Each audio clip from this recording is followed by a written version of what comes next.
তেওঁলোকে জেলত যাব মানে অভিযুক্তটো যদি কোনোবা এফআইআৰ হিচাপত দিয়ে যে এখেতৰ বাল্য বিবাহত জড়িত সমস্যাটো হল যে থানাত দিব লাগিব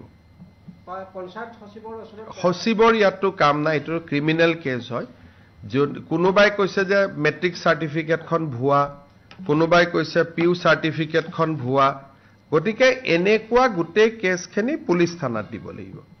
আৰু পুলিশ থানাত দিয়াৰ লগে লগে পুলিশে তাৰ ওপৰত একশন ল'ব তেওঁলোকে জেলত যাব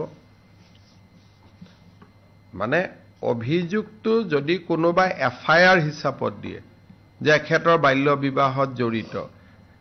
সমস্যাটো হল যে থানাত দিব লাগিব সচিবৰ ইয়াতো কাম নাই এটো ক্ৰিমিনেল কেছ হয়